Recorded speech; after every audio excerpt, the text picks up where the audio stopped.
Tokyo Dark, a point-and-click visual novel developed by Cherry Mochi and published by Square Enix in September of 2017, is a narrative-driven adventure game that sets expectations up front for the kind of experience you will have with the following admonition. Consider your actions. The decisions you make will change the world around you and how your story unfolds. And good golly, is this a fair warning. Set in Tokyo, you take on the role of Tokyo Metropolitan Police Detective Ito, a young woman mentally and emotionally scarred by a hostage situation gone wrong 6 months prior to the game's present moment.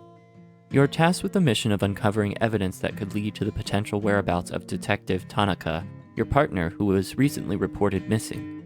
The devs expertly airdrop you into the game's narrative with some stellar pacing in the plot's exposition. After taking control of Detective Ito, you quickly learn the key mechanics of gameplay, more on that in a second, and discover your partner's location as well as his captor. And here's where the mind-bending begins. His captor is the very same knife-wielding young woman Detective Ito shot and presumably killed 6 months ago.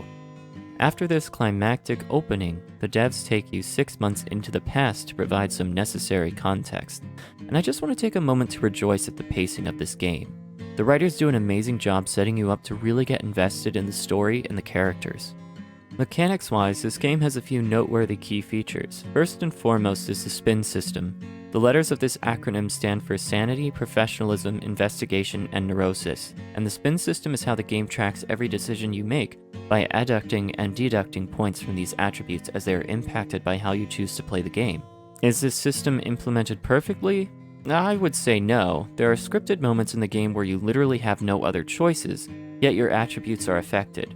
Those moments almost shatter the illusion that your choices actually matter, that you're not just playing a scripted game with a finite amount of outcomes. That being said, there are only a handful of moments like that, and a point in the spin system's favor is that the presence of this mechanic is thematically justified. After Detective Ito's traumatic incident, spin system is implemented in order to evaluate whether or not our protagonist is mentally fit for duty. I absolutely love when there is justification for a mechanic within the actual plot. There's no better way to up the stakes and curate a truly immersive experience. Seriously, well done, devs. Mostly related to the first mechanic is the exploration/puzzle solving component of Tokyo Dark. As you progress through the game, Detective Ito will find herself facing various obstacles. In order to advance, you must find a solution that will either grant access or help her obtain some clue or other key item.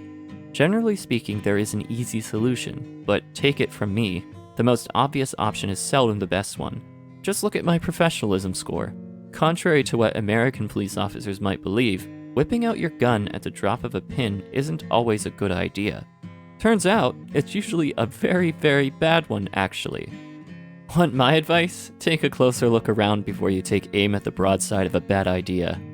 Now let's talk about something near and dear to my heart, the writing. Tokyo Dark has such stellar storytelling, but I would have to say that the real shining star in this constellation of literary merit is the characterization. From our protagonist all the way down to our most minor characters, we have some real winners here. But I'd really like to focus on the minor characters because I think this is important. It is absolutely essential in writing that you make strong, compelling minor characters. This is probably the hardest aspect of characterization to master. You can't have them stealing the show, but you also can't have their presence rendered all but unnecessary due to writerly neglect. The writers of Tokyo Dark struck a perfect balance. I fell in love with some of the minor characters for the depth and complexity they exhibited. Specifically, Magira. What an absolute treasure. The attention the writers gave to these characters made scenes that much more interesting. You can't put all your eggs in one basket, and similarly, you can't rely on an amazing main character to pull the weight in your scenes.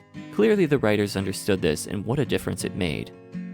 My one criticism about the writing would have to be that sometimes a character's tone could be almost indecipherable. Now this is not a unique problem for Tokyo Dark. This is a pitfall for which any text-heavy game has to look out. One way to avoid this is to either have your game fully voice-acted, or at least provide audio cues at the beginning of lines of dialogue in order to steer players in the right direction. The writers of Tokyo Dark opted for the latter, but only when Detective Ito speaks.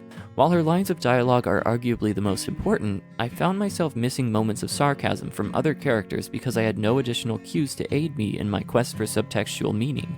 Visually, this game looks very nice. The animated scenes are wonderful to look at, and the compositions of the scenes are thematic and easy to navigate. I was honestly impressed by how much there is to explore in such small spaces. The devs do a great job of using the space wisely and efficiently. My only complaint with the visuals actually has to do with the loading transitions.